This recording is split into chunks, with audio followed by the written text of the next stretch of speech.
Hello, welcome back to the Beat Down Bandits podcast. I am Colin, and this is season 3, episode 14 of the podcast. So, we are cruising right along. I actually looked up just a little bit ago because this was already episode 14. I was like, how many did I do last year? So, kind of going like year by year as a season. And so season 2, so all of 2021, I only did 15 podcasts. So, which I still felt was like pretty decent, but we're only in May and I've already done 14. So unless I like totally crash and burn, we're on pace to do quite a few podcasts. I would like to maybe hit 35 to 40 podcasts this year. So that would be good. I've kind of gotten lazy with trying to get some interviews in or whatever. I got really gung-ho about it and got a few at least 2 people from voice actors from Apex interested, and another very well-known Apex podcast duo interested, and it's really on me. Kind of let those fizzle out a little bit. I just haven't gotten time to like make schedules to do those things. So I might try to get back into that and see if they still have interest or time to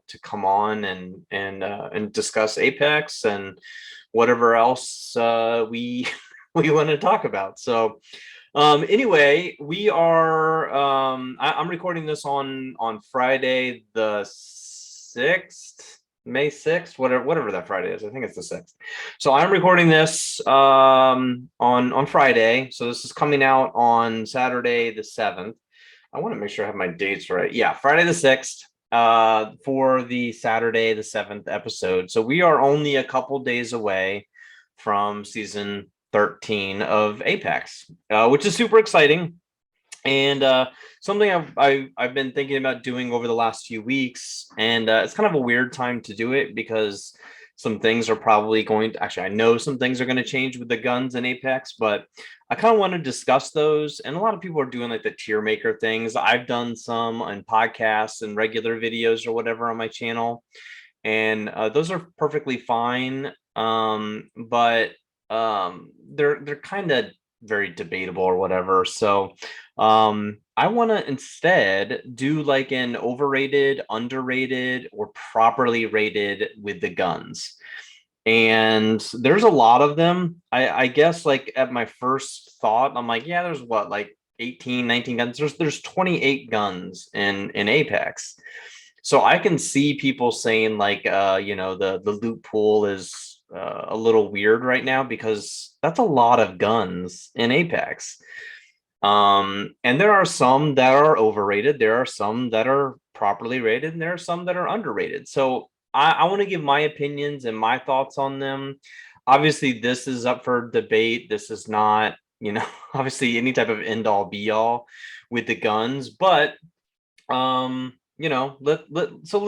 just discuss. So I'm going in order from kind of like right to left. If you were to go into the firing range and use the gun, so we're starting with the snipers, and we're kind of going all the way over to technically the shotguns at the end, but we're going to do the care package guns last. So we're kind of going right to left, swapping the shotguns with the care package guns. That just makes sense to end with those, right?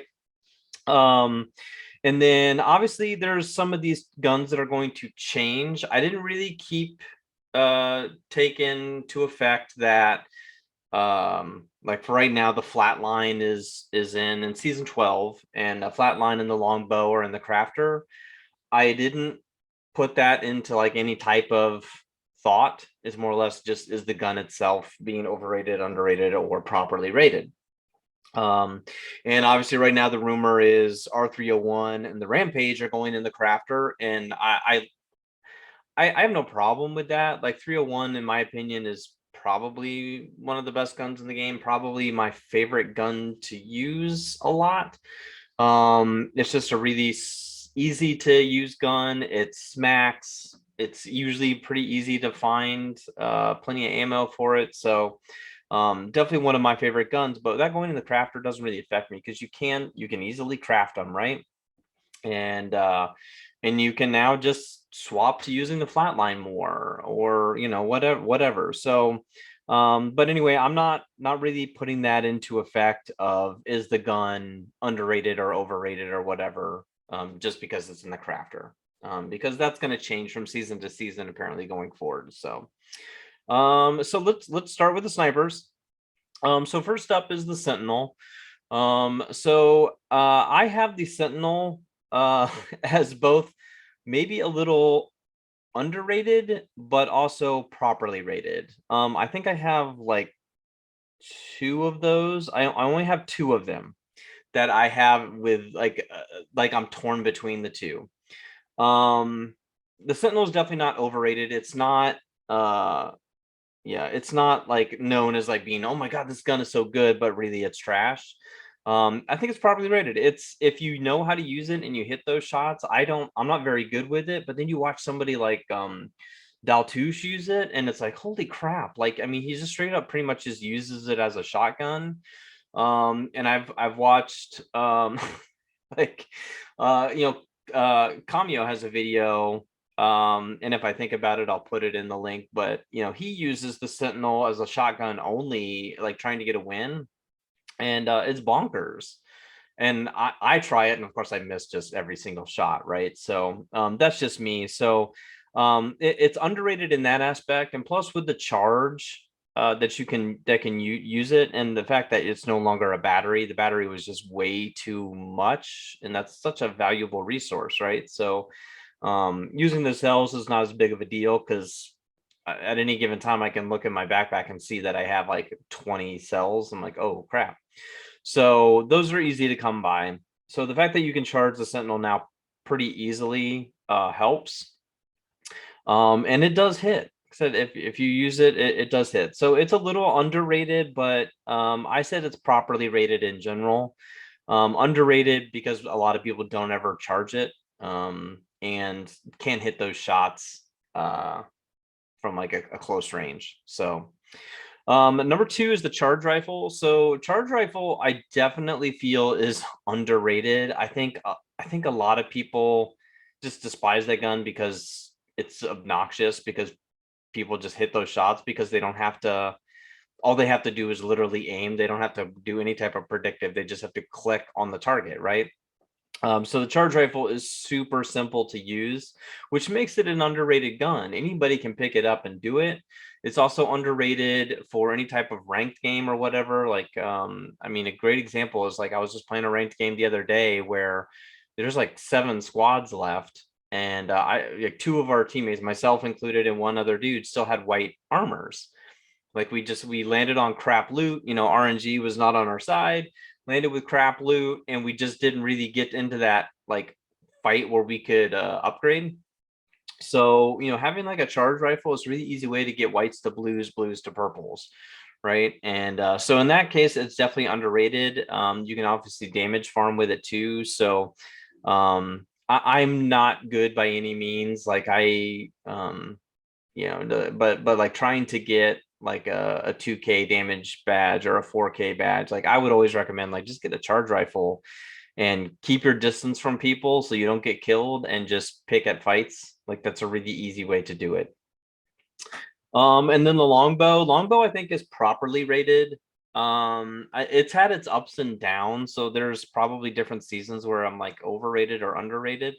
Was that like I want to say it was season 3 where like that gun was just so freaking good. I guess it got a buff right at the start of that season, or season 4. I can't remember what season it was. It was fairly early, but it was so good.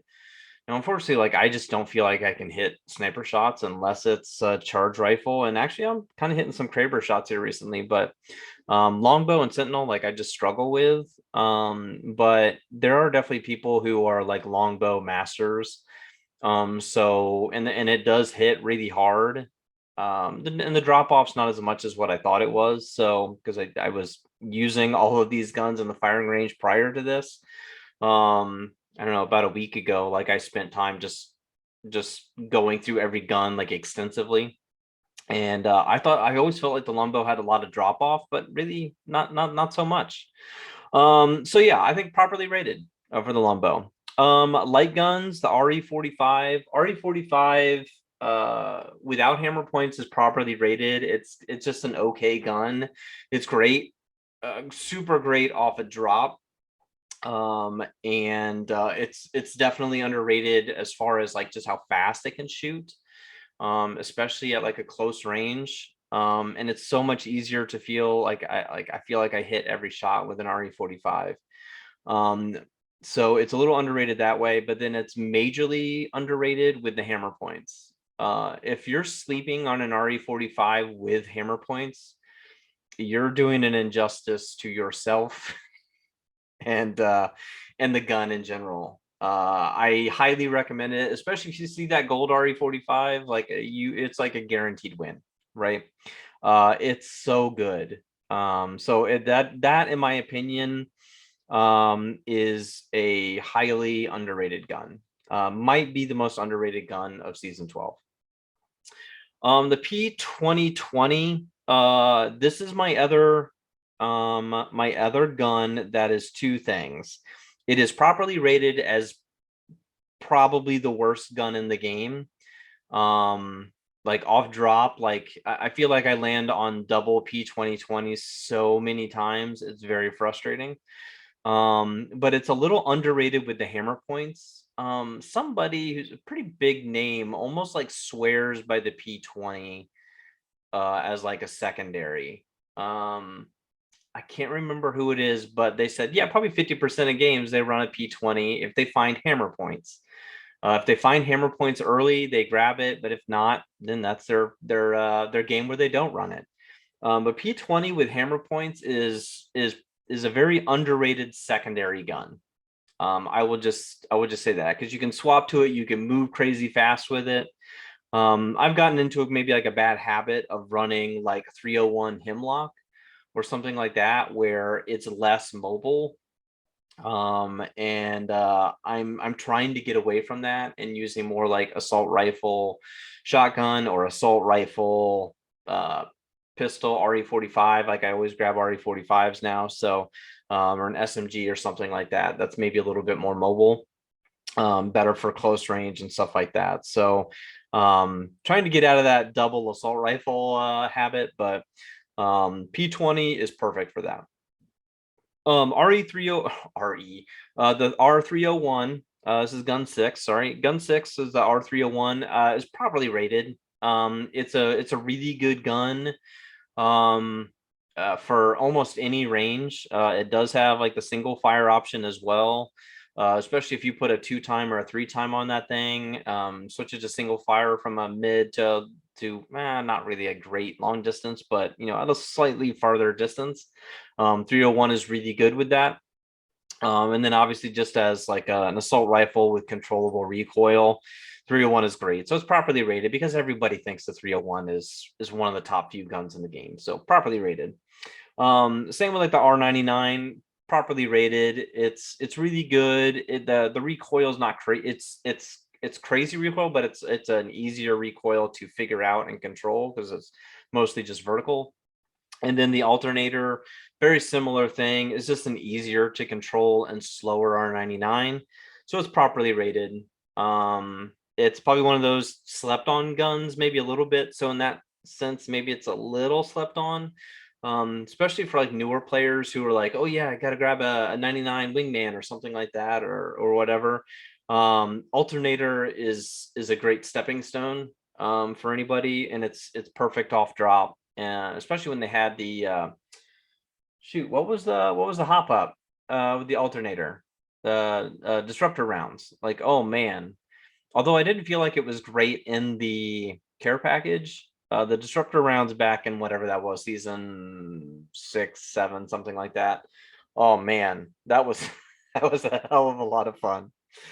So that's it for the light guns. So we're moving on. Gun number 9, heavy guns. First, and this is obviously both, obviously as well as the car. So we'll start with the car. In my personal opinion, I feel like the car is just slightly overrated, but I'm calling it properly rated. Mainly because of its versatility with being able to use multiple ammo types and both magazines of heavy and light. Like that's that was a huge addition. It's really just me, but I don't hit many shots with the car. Like I feel like I miss so much with it.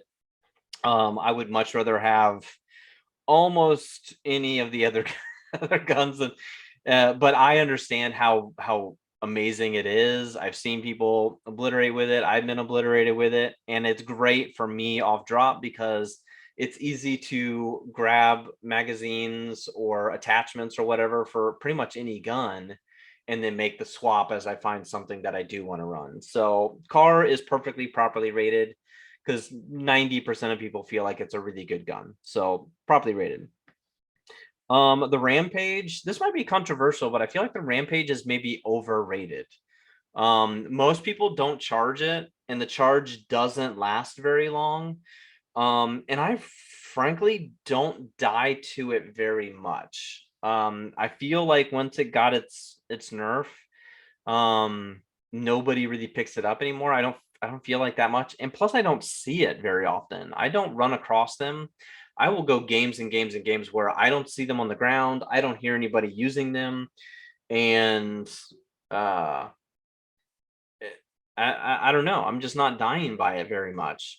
And then I'll run across a team where 2 or 3 people are using them and it gets very frustrating, but I get frustrated anytime I die, right? So but it doesn't do much damage, and they're super slow. Like obviously the fire rate isn't really good for an LMG, but being able to just easily escape from it, especially up close. A lot of people I see will run a Rampage and they're using it up close. Like just jump up and down and strafe and you're perfectly fine. So I would much rather have a shotgun face to face with somebody with a Rampage than having a Rampage myself. So Rampage is a little overrated. Everybody panics about it. It's not very good. 3030 repeater. I don't, there's only a handful of people I've ever heard, like in watching a million Apex videos a week, ever say like, oh yeah, the 3030 repeater is really good. And I think like Jenks, I think Jenks is maybe one of those guys that thinks it's really good. But in my opinion, it's pretty trash, and I think most people think about it that way. um and like we've been having this discussion lately, like when I've been playing some games with Cameo, like we've actually discussed like worst guns in the game, and the repeater comes up pretty often as being like that worst gun. So I think most people are that way and lean like it's one of the bottom tier guns that you want. So in that case, it's properly rated because everybody kind of thinks the same way. It's not like it's really good or really, obviously it's pretty bad, but I was just using it the other day, like right off drop, using it basically as a shotgun, and it just didn't work very well. Wingman, same honestly with like the 301 and the 99 and stuff, is like Wingman is I think properly rated. It's one of those guns that's really good if you can hit your shots. It's good at pretty much every distance, just like a 301. So I think it's properly rated because most people think it's a really freaking good gun. It's probably the gun that I get frustrated with the most getting killed by, because I feel like I don't hit my shots very much with it. But then like I could be running, moving, jumping, whatever, jumping off a building and get double shot with a Wingman and die. I get really frustrated with it. So to me, it's the most frustrating gun to get killed by, probably because I just can't use it very well. The Prowler, in my opinion, is very underrated. I think nobody uses a Prowler because they don't have the select fire anymore. And going off of the trailers, I think the select fire is maybe coming back. So I think the Prowler is about to explode again. So just a heads up there for everybody. But in my opinion, even with the burst, like up close, if you hit that burst, and especially if you aim for like the groin area and that burst goes up, you're hitting body shots and then 1 or 2 head shots with it. One to 2 bursts with somebody and they're just exploded. So in my opinion, especially like right up close in somebody's face, Prowler, extremely underrated close range gun. Hemlock also very underrated. A lot of people like just don't like the burst guns, and I know why. Because they want to be able to hold the trigger, and hold down the mouse button, whatever they are doing, and obliterate somebody. And a lot of people feel like it's harder to hit them all because you feel like you want to hit all five of the Prowler, you want to hit all three of the Hemlock. So I get that 100%. But really just hitting a couple of them. And really, I feel like I put the Hemlock as an underrated gun because one, the boosted loader on it is awesome. And same with the Wingman, but the boosted loader is awesome with it, as well as the single fire on a Hemlock. It works great at close, medium, and long range. That single fire does. I often, like, if I pick up a Hemlock and I'm like, I'll just use this as my secondary of like a marksman, I almost instantly switch it to a single fire, and especially if I find like a three time or like a 2x4 early on, like I'll switch it to single fire and run that Hemlock a lot. So but that Hemlock so freaking good with a single fire, especially just like picking people running away. Flatline is probably properly rated because most people are really good with it. It's not. I think a lot of people like the recoil is a little bit harder than like the 301, but it definitely smacks maybe a little bit harder. And then I did put like underrated because of the crafter, but I did say earlier I'm not going to take that into account. But people can craft it more if they really want it. So people are probably underrating it in the sense that it's in the crafter. But really, just like the 301, everybody is really good with it. It hits hard. And it's a really great gun. So it's properly rated because everybody kind of feels that way. So energy guns, and we're already on gun 16. So yeah, this tells you how many guns there are. I was definitely off on my numbers. So the devotion is probably a little, it's both like almost overrated and underrated because it is still really good. I forget what season it was. The season right before it went into the crafter, or excuse me, into the care package, which was probably like season, I don't know, I'm just guessing. It probably went in there probably like season 6, 7, somewhere about there. 8 maybe. That seems a little too low. But the season before that, it was devastating because especially if you have this turbocharger, if you can craft a turbocharger, and that's something else you need to be aware of, is if the turbocharger is in the crafter, you're going to see a lot more. You're going to see a lot more devotions and a lot more havocs. So always keep that in mind and don't sleep on them, right? But really the devotion in general is very overrated because of that kick up time. Most people are not going to have the turbocharger. But because of that kick up time, I feel like you have time to move. Just don't stand there and fight a devotion out in the open like a 1v1 type of situation. Just move, stay away, evade, and flank a devotion. That's pretty, makes it pretty simple. Same with the Rampage, flank them. Triple take. Triple take I think is properly rated. It's decent gun, but I typically avoid it. And I mean, I'll pick it up off a drop because it's an okay to use as like a shotgun, medium and long range. So it's an okay secondary, but I'll swap it pretty early on. Most people know it has potential to be a pretty good gun.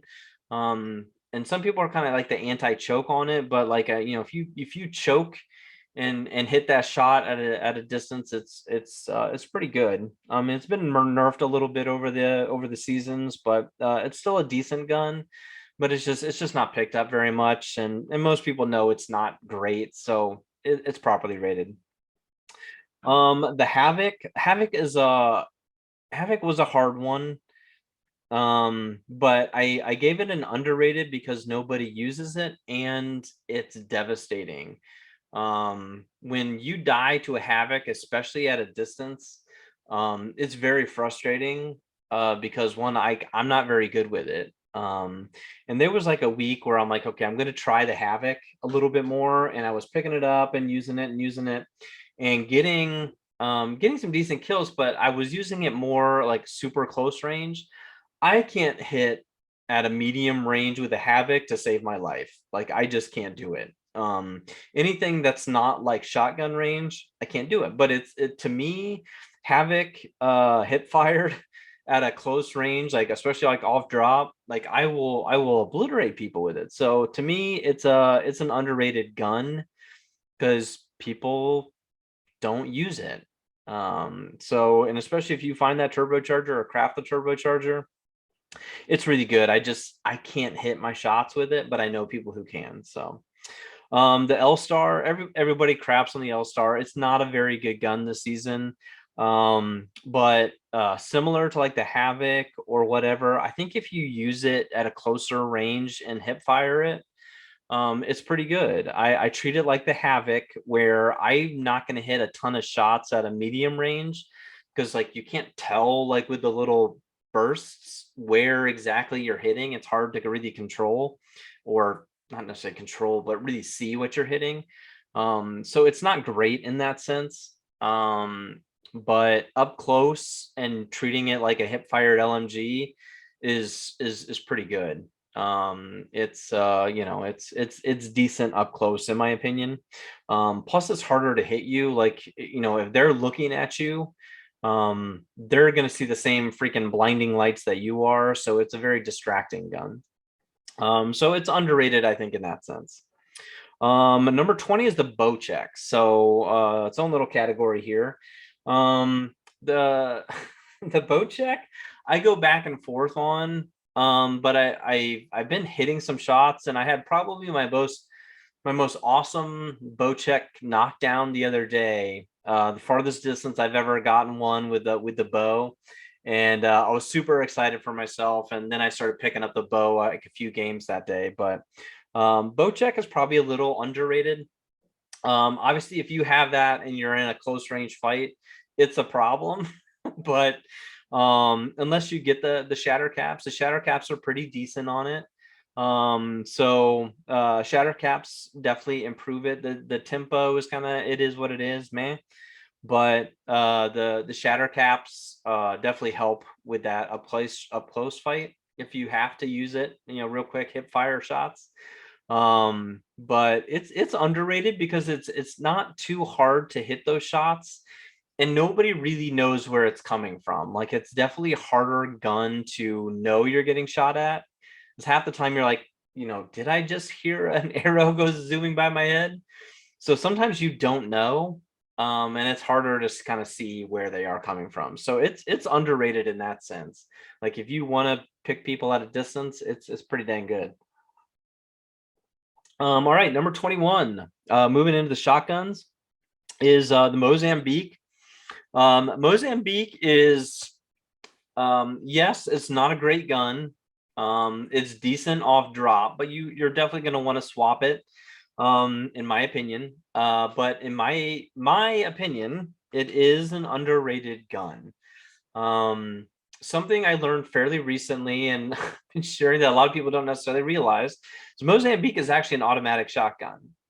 You can hold the trigger down and it will auto shoot, unlike the Mastiff and the Peacekeeper. Obviously, the EVA 8 is an automatic, but hold the trigger down on the Mozambique up close, and it will be a little more devastating. Obviously, the hammer points help it a lot. But it's not a bad shotgun. It's really not. So it's a good secondary. So yeah, I always recommend people, especially if you land near hammer points, Mozambique, P20, great secondaries. So keep those in mind. Peacekeeper, number 22, properly rated, because it can be insanely devastating, and most people realize that. So it's a properly rated gun because it's, most people look at it as like a massive, great secondary to have, and up close, like, you're going to want that shotgun. So Peacekeeper, properly rated. EVA 8 and Mastiff also properly rated. EVA 8, most people are kind of down on because it's not a great shotgun. It's probably the worst right now, in my opinion. And not many people use it on a regular basis unless it's off drop. So I think it's properly rated. It's okay, but you're definitely going to want to prefer a Mastiff or a Peacekeeper. And in that sense, same with the Mastiff. Mastiff, properly rated. It might be slightly underrated if you can get that dual shell and you can reload so much faster. It makes a huge difference to be able to reload 2 shots with one little reload thing. So one little reload animation. I mean, that's a huge difference. So, Mastiff still properly rated. In my opinion, the Mastiff is probably the best shotgun. Just slightly over the Peacekeeper, mainly because I feel like I can hit my shots a little better. I think the spread is maybe a little better for me with the Peacekeeper than the Peacekeeper. So Mastiff to me is probably the best shotgun. Again, that's totally opinion based. Finally, care package guns. Number 25, the Spitfire. Probably a little underrated. I mean, if you go back, a handful of seasons when the Spitfire was like at its peak before it was in the care package, like that gun was awesome. It was almost like how everybody talked last season about the Rampage. Like everybody hated it with a passion. Like, oh my God, this gun needs to go. It's breaking the game, blah, blah, blah, blah, blah. Spitfire was in the same boat. Everybody was running a Spitfire. It was devastating. There's just bullets flying everywhere. People get mad because it doesn't take skill to use a Spitfire. Spitfire's the same. And I don't know why. Like I stumbled across the care package the other day with a Spitfire just sitting there, like an open care package. Like what gun are you running that you're not dropping a secondary for a Spitfire? Is weird to me. So I usually never let care package guns sit anymore. Even for the simple case of like, I don't want to die by that, so I will pick it up. So yeah, that's almost like how I felt with like the Kraber for a while, where like I just wasn't comfortable with getting shots. I would pick it up and at the very least have it on me or hide it somewhere, right? So, oh well. The Volt, I think, is properly rated. Everybody knows the Volt pre-care package, current care package, properly rated gun. It's really freaking good. So yeah, really simple for me to properly rate the Volt. There's really nothing else to say about it. It's really good, and I think everybody knows that. The Kraber also probably properly rated. There's probably a lot of people who underrate the Kraber, but I think in general it's probably properly rated. That was a hard one to say. It's really just comes down to if you hit your shots. There are days where I'm like, yeah, man, give me the Kraber all day, and I will miss. And then the next game, you get a couple kills with it, and it feels really good. So I'm gonna make sure I'm gonna consider it properly rated. And then finally, the G7 Scout. This one might have been the hardest one. So this is gun 28. This one might have been the hardest because I told myself that a long time ago. Like, I'm no longer going to leave care package guns in the care package as I come across them. Like, I'm going to take them. And the G7 Scout is kind of the one I have been leaving.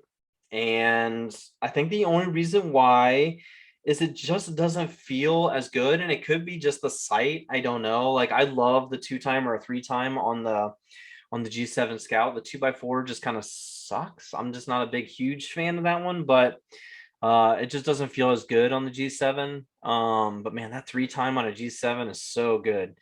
But really, like, it's probably underrated because it is still really good, but there's not a ton of ammo with it, so you can't like just set back all day and use the G7 Scout right now. I'm hoping it goes back on the ground because it was one of my favorite guns pre-care package. I loved the G7, but yeah, currently, like, I just don't feel like it does enough damage. And the double tap, even pre-care package, double tap when that existed was, in my opinion, like one of the worst hop ups. I hated the double tap. Double tap, I think the only time the double tap was great is if you're using it as a shotgun. And the G7 actually works pretty well as a shotgun. Just hip firing, but with that double tap shotgun aspect of the G7 actually works okay at a distance. Some people nail them. I cannot. I miss both. Something about the timing on it or whatever it just throws me off. So when I do grab the G7 on the care package, I immediately switch it to single fire and just go from there.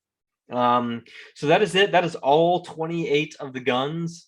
Obviously this might change a little bit. There's always some little buffs and nerfs, and I think there's probably also like some shadow buffs and nerfs, because there's guns like I know haven't changed from this season to that season or whatever, and like things just don't feel right. So obviously we're kind of ending season 12 with Apex. So this list is as current as of today, in my opinion. I'll probably revisit this early in season 13 and kind of see where things are with that. But I'm definitely excited and ready for that. It doesn't seem like we're adding a new gun, which, looking at a list of 28 guns here, makes perfect sense to me.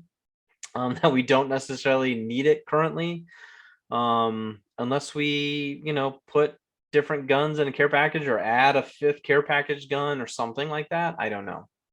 So there's all sorts of options and things for Apex to do, I guess, but it does feel maybe slightly overly saturated currently. But I could see a new energy gun or a new sniper or something dropping at some point here soon. So all right, well, that is it for me. Again, thank you everybody for watching and listening to today's podcast. We will be back hopefully probably next week. There might be a week break after this one, as I'm getting into season 13 and kind of making notes for some future episodes. I'm expecting a handful of Apex only podcasts over the next few podcasts, but it's possible I don't have a video for next Saturday. I also have some travel coming up for work, where I will potentially miss a couple podcasts over the next month or so anyway. But yeah, I'm going to be traveling a few different times over here over the next few weeks. So I might be missing some videos and some podcasts here soon. So shouldn't be too bad though. So again, that is it for me, and we will talk at you all later.